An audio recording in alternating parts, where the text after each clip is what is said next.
Hi, I wanted to do a video of my 4-month anniversary of being off the grid. And I am now back at the original space with everything messed up. The tent's a mess, the sewer hose setup is a mess, the piece is missing, along with a lot of other things that seem to be missing after that tow guy. The wires to my phone box are a real mess, and the side of the phone box is a mess. So I've been trying to hire somebody to do something with that. And I've been down very, very sick. So I haven't had much luck getting anybody in that I could afford to do all that. And I don't have the same resources I had when I was here before. They're just not available to me, even though I had a hard time getting settled before because there wasn't much in the way of resources. I did have a little bit more then to make it work than I have now.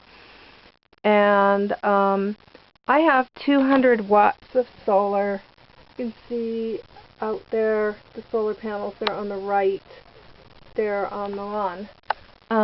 And that was enough to run a MacBook in good condition, or a laptop in good condition, and recharge my batteries for my candles and camera, and the AA's, recharge them, and to run a couple of lights occasionally, and the keyboard some of the time. But that's all it could really run. And we've gotten into a heat wave, and as I was fixing this trailer up, I did install the TurboCool. And it has a high, medium, and low setting, and it goes from about 30 watts to 60 watts. And so I tried running it on low on one of the heat wave days last week. I tried running it on low for 2 hours, and it ran my batteries down so far that just my everyday stuff, I can't get them to charge all the way back up now. So it really is too much for a 200 watt system. It's like I would need like 300 or 400 watts to be able to run that cooler very much. So it could be that maybe my battery connections are loose or something, but that's all hiring somebody new to come out and look at them. That's what it was before when the battery wouldn't charge back up, but then I wasn't running a cooler either.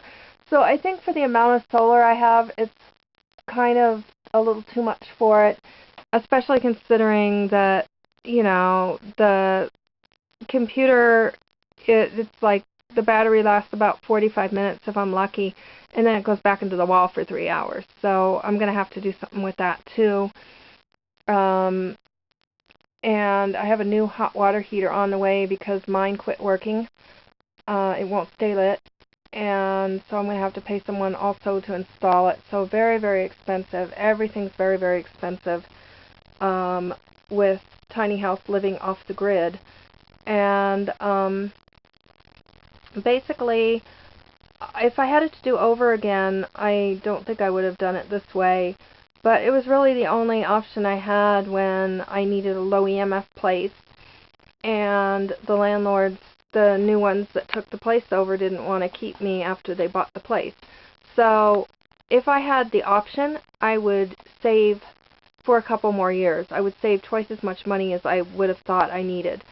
And there's a lot of channels out there where you've got like do-it-yourselfers that go off-grid for $5,000. Well, they're able to do things. They don't have to hire people. That's where the money gets spent, is hiring people.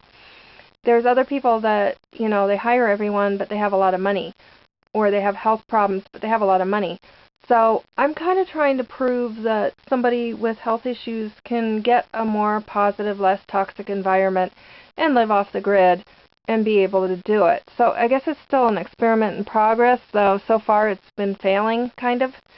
You know, I guess I've kept the lights on, but it really hasn't worked so great, really, at this point. I'm going to try to turn things around. You know, some of the people turn things around, others don't. You know, from watching YouTube, you see that. And so I'm hoping to turn everything around. And I've done some videos that have little tips and odds and ends and things that are interesting for off-the-grid people that I'm going to be putting up. And I'm going to be trying to move forward at this point.